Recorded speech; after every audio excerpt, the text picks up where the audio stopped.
रीटा बख्शी वर्मा और आप देख रहे हैं आर्य खबर। पश्चिम बंगाल में भाजपा और तृणमूल कांग्रेस के बीच रविंद्रनाथ टैगोर और बंकिम चंद्र चट्टोपाध्याय को लेकर सियासी बहस तेज हो गई है।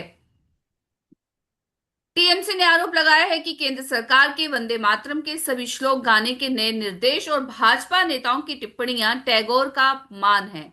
वहीं भाजपा ने टीएमसी पर राज्य की सांस्कृतिक हस्तियों के अपमान का आरोप लगाते हुए कोलकाता में प्रदर्शन किया है।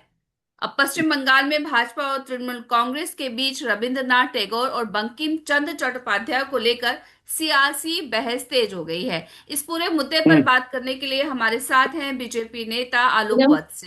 आलोक वत्स जी, आपका आर्य खबर में बहुत बहुत स्वागत है। सबसे पहला सवाल तो ये है कि दो साहित्यकार, एक विश्वविख्यात हैं और एक जो है देश के बहुत बड़े साहित्यकार हैं, उनके बीच में मतलब मान सम्मान को लेकर दो पॉलिटिकल पार्टीज जो हैं, अब क्या वो लेखकों को भी नहीं छोड़ेंगे? देखिए रीता जी, ये दोनों देश के धरोहर हैं। एक अंतर्राष्ट्रीय स्तर पर धरोहर है और एक राष्ट्रीय स्तर पर धरोहर है। एक ने राष्ट्रगान दिया, एक ने राष्ट्रगीत दिया। इसी राष्ट्रगीत के कारण अंग्रेजों के अंदर एक दहशत जाग गई थी, डर पैदा हो गया था। जब नौजवान लोग उस समय सड़कों पर ये गाना गाते हुए ये निकलते थे। और राष्ट्रगान तो राष्ट्रगान है ही, शुरू से सम्मानित। और ना बंकिम चंद्र चट्टोपाध्याय और ना ही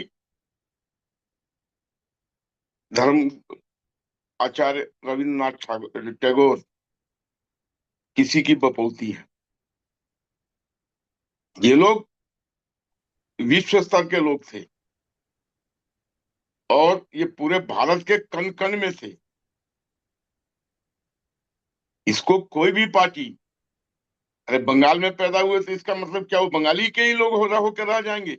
ये ऐसा मानना तो उनको संकीर्ण करना है, सकुचाना है, छोटा करना है, बौना करना है उनकी गरिमा को और उनके कद को, दोनों को।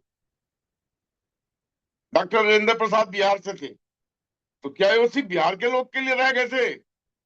नहीं, वो पूरे भारत के राष्ट्रपति थे।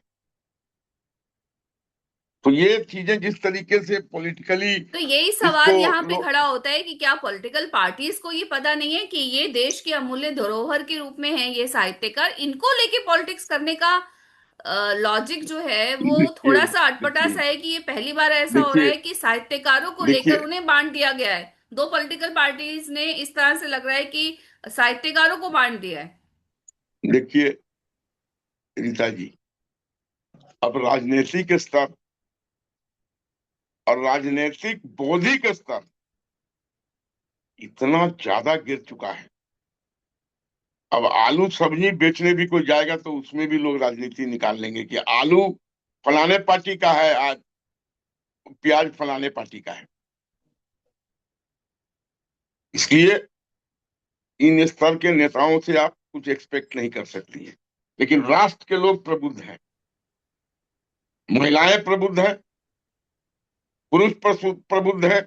और जो नौजवान पीढ़ी भारत में अपने अपने पढ़ाई कर रहा है वो भी प्रबुद्ध है। लेकिन कुछ लोगों का वो सवाल ये भी है कि वंदे भात जो वंदे मातरम है उसको जिस तरह से कहा जा रहा है कि आपको बोलना जरूरी ही है, खड़ा होना जरूरी है। अगर कोई एक सेक्शन जो है देश का भाग है, वो ये उनको ये लगता है कि वो उनके हिसाब से या उनके धर्म के हिसाब से नहीं है, तो क्यों इतनी जबरदस्ती है कि नहीं, बोलना ही बोलना है?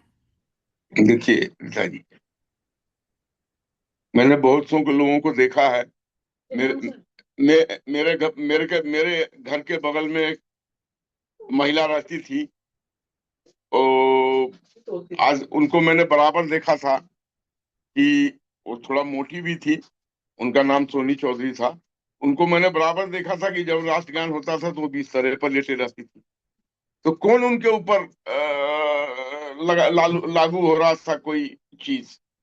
ये आपके विल पे है। लेकिन हाँ, बड़ों का आदर करना, माँ बाप का आदर करना, चाचा चाची का आदर करना, मौसा साहू की आदर करना, ये हमारी सनातन धर्म की परंपराओं में से एक है। तो अगर उसके ऊपर राष्ट्रगान और राष्ट्रगीत पर अगर हम नहीं खड़ा हो सकते हैं, अगर उसमें खड़ा होने की आपको हम प्रेरणा दे रहे हैं, कौन सा गलत काम? आपको नहीं करना है मत गाइए, आपको मत नहीं गाना है मत गाइए, लेकिन कुछ गाना चाहिए।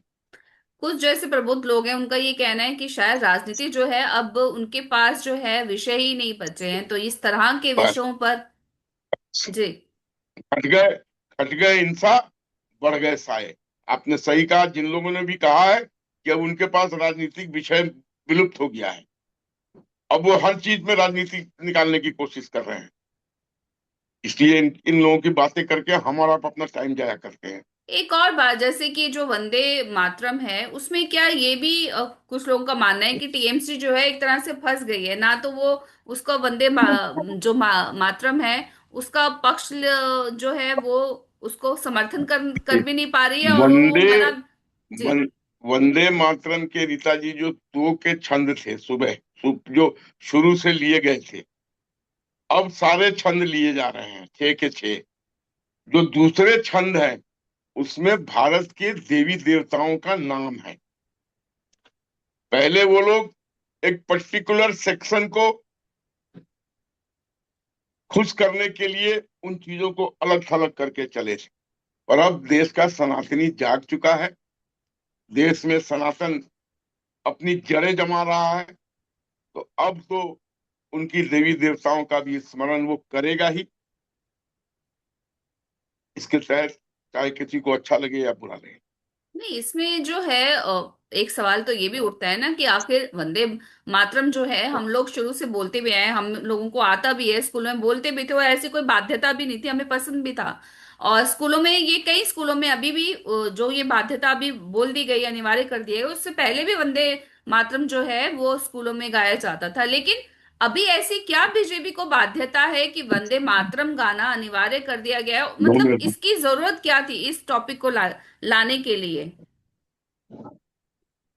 रीता जी, जब जागो तब सवेरा। अगर हमको देर से ही समझ में आई तो कोई गलत बात तो नहीं समझ में आई। राष्ट्रगीत और राष्ट्रगान गाने के लिए कहा जा रहा है, जब राष्ट्रज्ञान और राष्ट्रगीत गाया जाए तो उस समय खड़ा होकर उनको आदर देने की बात कही जा रही है। कोई गलत बात समझा रहे हो, कोई गलत दिशा में ले जा रहे हो नौजवानों को, तब तो आप हम पर उंगली उठा सकते हैं। कौन सी चीज इसमें खराब आपको नजर आ रही है? देर से ही सही, but we are teaching nationalism, we are teaching patriotism. लेकिन जो मैंने अभी सवाल आपसे किया था कि टीएमसी इस वंदे मातरम के जो पूरा विवाद है इसमें शायद ऐसा लग रहा है कि फंस सी गई है, क्योंकि एक तरफ तो वो वंदे मातरम का विरोध नहीं कर पा रही, और दूसरी तरफ एक सेक्शन ऐसा है जो वंदे मातरम जो उनका सपोर्टर है या वोट बैंक है, वो वंदे मातरम का एक तरह से वो कह रहे हैं कि वो उसको मानेंगे नहीं। तो मैंने कहा टीएमसी ना, अब। जी। इस देश में बहुत से ऐसे लोग हैं जिनसे आप भारत माता की जय नहीं करवा सकते हैं, वंदे मातरम नहीं करवा सकते हैं, और टीएमसी में तो इसकी बहुतायत है। अब वो अगर विरोध करती हैं तो हिंदू नाराज हो जाएंगे कि भैया हमारी देवी देवताओं का छंद आया तो ये और अगर नहीं विरोध करती हैं तो उनके टोपीधारी नाराज हो जाएंगे। She is in a catch nine situation, what to do, should I drink it or should I throw it? That is a catch nine situation for us.